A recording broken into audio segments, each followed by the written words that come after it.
This is VOA News. I'm Joe Ramsey. Moscow told Washington on Wednesday to keep well away from its airspace after a U.S. drone intercepted by Russian jets crashed into the Black Sea, the first known direct confrontation between the superpowers since Russia invaded Ukraine. The Kremlin and Washington have traded blame for Tuesday's incident, which took place in international airspace near territory Russia claims to have annexed from Ukraine. U.S. Secretary of State Antony Blinken said the incident is being investigated. We'll be in close coordination with allies and partners at the conclusion of the investigation. I can't speak at this point to motive or to intent. Blinken on Wednesday at a news conference during an official visit to Ethiopia described the incident as reckless and unsafe. The Russian and U.S. defense ministers held a phone call on Wednesday. Reuters correspondent Zachary Goldman reports. U.S. General Mark Milley, the chairman of the Joint Chiefs of Staff, said it was not yet clear whether the crash was intentional or accidental. Physical contact of those two? Not sure yet. That remains to be seen. But Russia's defense ministry said there was no collision, asserting the MQ-9 crashed all on its own. Russia said it would try to recover the drone wreckage from the sea. General Milley said the waters where the MQ-9 splashed down were 4,000 to 5,000 feet deep, making any recovery attempt difficult. He added that measures were taken before the crash to ensure no sensitive information could be gleaned from the wreckage. Reuters correspondent Zachary Goldman. North Korea fired a ballistic missile into the sea between the Korean peninsula and Japan on Thursday, just hours before South Korea's president was due to fly to Tokyo for a rare summit expected to discuss ways to counter the nuclear-armed North. This is VOA News.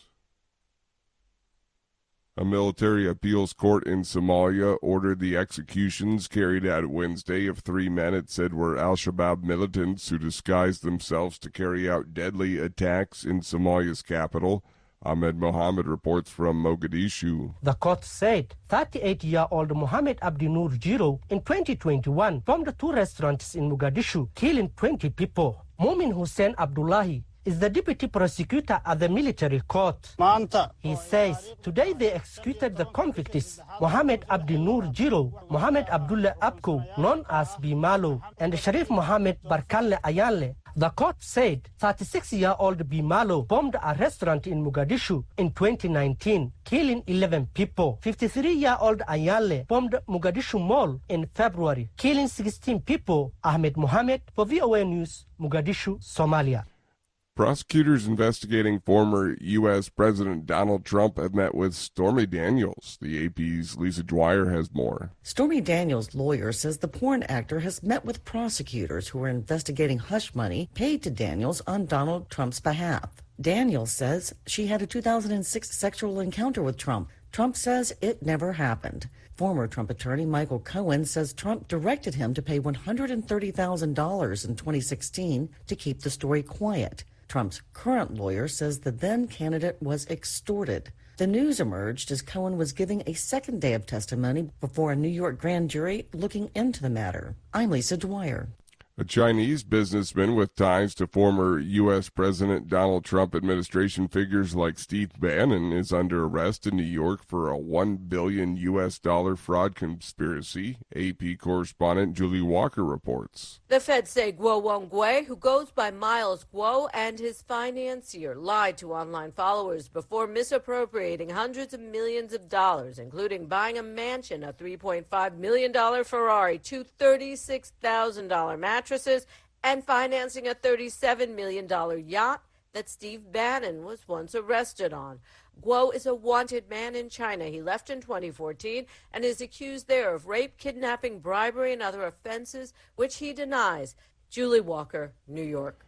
Pakistani police have paused efforts to arrest former Prime Minister Imran Khan on graft charges after clashes continued for a second day outside his home in the eastern city of Lahore. More than 100 officers and Khan supporters were reported injured. Khan is charged with illegally selling state gifts he had received while premier and concealing assets. Follow us on the VOA mobile app. I'm Joe Ramsey. I'm Ashley Thompson. And I'm Dan Novak. This is VOA News. I'm Marissa Melton. The Pentagon on Thursday released a video which shows a Russian military jet coming very close to a U.S. military drone, which then crashed over the Black Sea in an incident Washington called unsafe and reckless. Reuters' Matthew Laratanda reports. Declassified video released by the Pentagon shows Tuesday's mid-air incident between a U.S. spy drone and a Russian fighter jet in international airspace over the Black Sea. The Russian aircraft can be seen approaching the American Reaper drone, which operators say they then had to crash into the waters of the Black Sea. The Pentagon said the video was edited by the U.S. military for length, but shows events in sequential order. U.S. officials had earlier described how two Russian jets first harried and dumped fuel on the unmanned vehicle before the eventual collision, which is not shown on the released video. The incident prompted a rare direct call between military leaders in Washington and Moscow. Reuters' Matthew Laratanda reporting. U.S. Secretary of State Antony Blinken announced Thursday $150 million in new humanitarian assistance for Africa's Sahel region, saying it would provide life-saving support to refugees and others impacted by conflict and food insecurity. We're committed to continuing to invest in the resilience of democracies to a wide range of threats and challenges, from corruption to disinformation. That was Blinken making the announcement during a visit to Niger. He said the aid would address such needs in Niger, Burkina Faso, Chad, Mali, and Mauritania. The package also included funding to support Sahelian refugees in Libya and Niger. French President Emmanuel Macron has imposed a highly unpopular change to the nation's pension system, raising the retirement age from 62 to 64. VOA News. Thousands of people marched through Athens on Thursday as part of a general strike in response to the country's worst ever rail disaster last month. VOA's Diane Roberts has more. The general strike in Greece was called in response to a rail disaster last month. Protests across the country have grounded flights, kept ferries to the Greek islands at port, left public hospitals running with emergency staff, halted public transport services, and led to class cancellations at state-run schools. Unions have rallied behind railway workers' associations who've staged rolling walkouts since the head-on train collision in northern Greece February 28th. That left 57 people dead and dozens injured. The government, facing parliamentary elections before the summer, says rail services will restart on March 22nd and be restored gradually through April 11th. Diane Roberts, VOA News. The Fed lent hundreds of $billions in emergency funds to troubled banks. AP's Lisa Dwyer has that story. The Federal Reserve says that cash-short banks have borrowed about $300 billion in emergency funding from the central bank in the past week. Nearly half the money, $143 billion, went to holding companies for the two major banks that failed recently, Silicon Valley Bank and Signature Bank. The money they borrowed was used to pay their uninsured depositors with bonds owned by both banks posted as collateral. An additional $148 billion in lending was provided to other unidentified banks through a long-standing program called the Discount Window and amounted to a record level for that program. Banks can borrow from the discount window for up to 90 days. Typically in a given week, only about $4 to $5 billion is borrowed through that program. I'm Lisa Dwyer.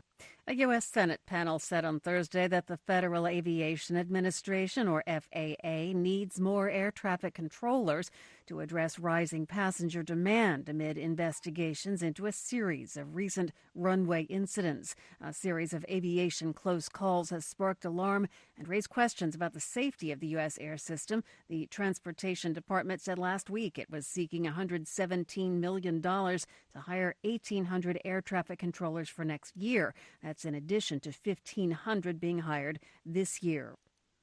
The State Department says Special Presidential Advisor for the Americas Chris Dodd will travel to Panama and Honduras from Friday to Tuesday upcoming. The announcement comes days after Honduras said it would establish formal diplomatic ties with China. And Australian Blake Johnston on Friday smashed the world record for the longest continuous surfing session, saying he felt pretty cooked after catching waves for more than 30 exhausting hours. He took a little bite to eat and then went back out to try to reach his goal of 40 hours on the water. Marissa Melton, VOA News.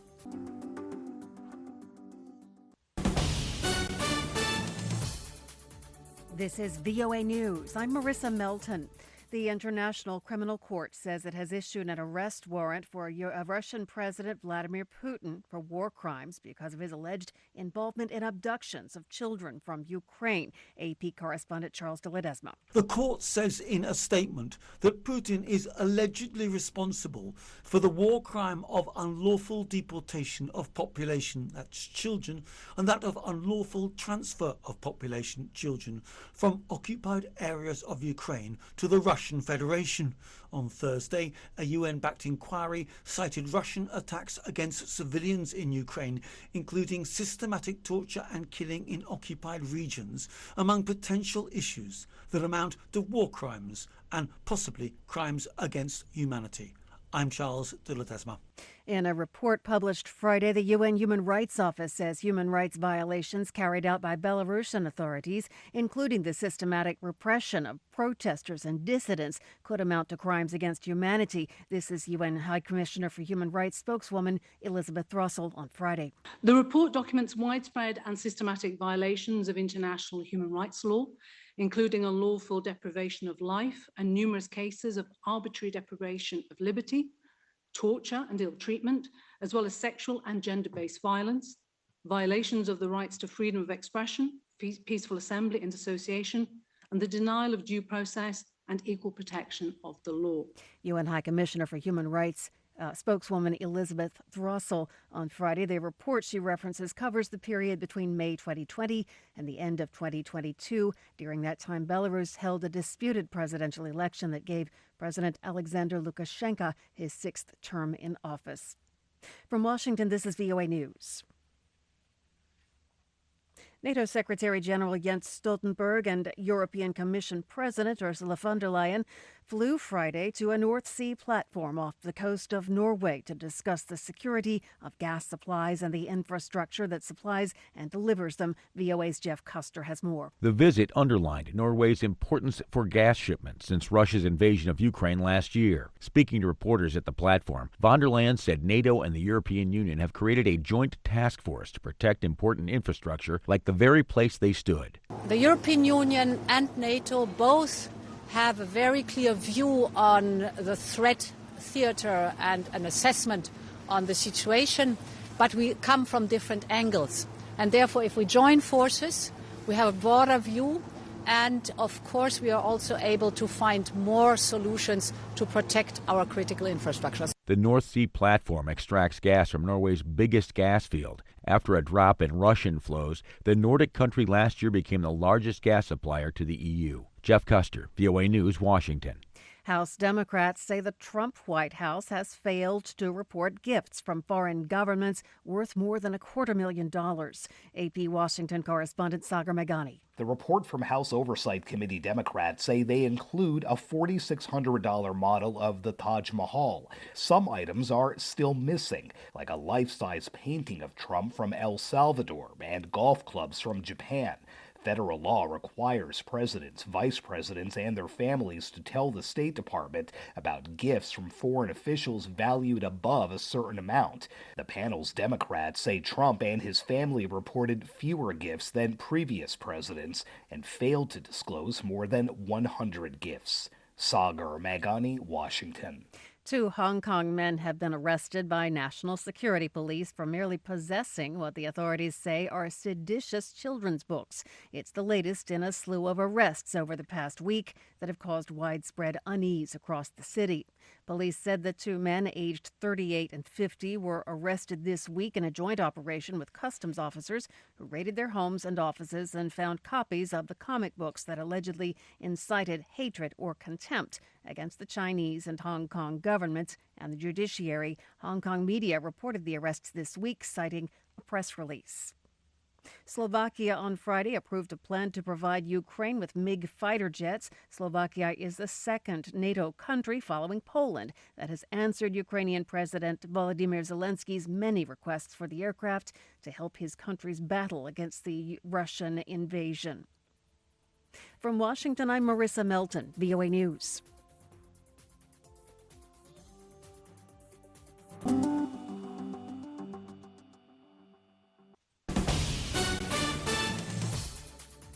This is VOA News. I'm Marissa Melton. Turkey's President Recep Tayyip Erdogan says a deal allowing the export of Ukrainian grain from Black Sea ports that was due to expire on Saturday has been renewed.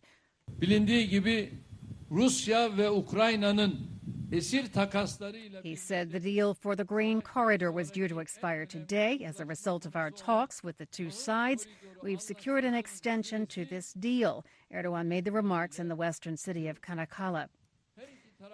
Russia has previously called for renewing the deal for only 60 days, half of the term of the previous renewal period. Ukraine, however, is insisting on a 120-day renewal. It's not clear yet how long this particular renewal will last.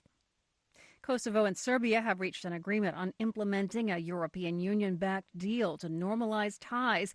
This, according to EU Foreign Policy Chief Joseph Borrell, late on Saturday, though the two leaders said disagreements remain. Kosovo and Serbia have been in EU-backed talks for nearly 10 years, since Kosovo declared independence in 2008. That was almost a decade after war ended Serbian rule, but Serbia still regards Kosovo as a breakaway province, and flare-ups between the Balkan neighbors have stoked fears of a return to conflict. The agreement Saturday came after 12 hours of talks between the prime minister and the president of those two countries. The head of Italy's opposition Democratic Party has blasted a bureaucratic crackdown on LGBTQ families as ideological, cruel, and discriminatory. Party leader Elly Schlein joined thousands of people at a demonstration in Milan to protest a move by the far-right Italian government to restrict the rights of LGBTQ parents. The Interior Ministry this week forced Milan to limit parental rights to the biological parent when same-sex couples register their children. This is VOA News. Former U.S. President Donald Trump is indicating he will be arrested within days. VOA's chief national correspondent Steve Herman in Washington has details. Former President Donald Trump, in a message on his Truth social media platform on Saturday morning, said he will be arrested Tuesday and called on his supporters to protest. He did not give details. It is known that authorities in New York City have been looking at charges against Trump in a so-called hush money case in which a former adult film performer was paid to keep silent about an alleged affair with Trump before he was president. Media reports say law enforcement has been preparing for security in and around the Manhattan Criminal Court, where Trump would surrender if he is indicted. Steve Herman, VOA News, Washington. Ecuador's presidency says at least 12 people were killed and buildings were damaged in a powerful earthquake that shook Peru and Ecuador on Saturday. The U.S. Geological Survey put the magnitude of the quake at 6.8 with a depth of 66 kilometers. Its epicenter was in the Ecuadorian municipality of Balao, near the border with Peru. Wyoming has become the latest U.S. state to ban pills for abortion. AP correspondent Jackie Quinn. Wyoming's Republican Governor Mark Gordon has signed a bill that prohibits medication abortions in the state. That ban takes effect in July, barring any legal challenge that might block it. He's also allowing a separate measure restricting abortion to become law without his signature, expecting a court fight. 13 states have already banned abortion pills, and 15 have limited access, like requiring an in-person doctor visit. The issue took center stage this week in a Texas courtroom. Since last summer's reversal of Roe versus Wade, 13 states now enforce bans against abortion. I'm Jackie Quinn. Iran's official news agency reported Saturday that an Iranian court has handed out death sentences to 2 men over an attack on a Shiite shrine in Iran that killed 15 people in October. It was claimed by the militant group Islamic State. A judicial official said the 2 men had been found guilty of charges, including spreading corruption and acting against national security. The official IRNA news agency added that the sentences can be appealed. British Interior Minister Suella Braverman visited Rwanda on Saturday to expand a deal under which the East African country will accept migrants who arrive in Britain without permission if British courts confirm that the proposals are legal. Britain's government wants to send thousands of migrants more than 4,000 miles away to Rwanda as part of a £120 million or $146 million deal agreed with Rwanda last year. I'm Marissa Melton, VOA News.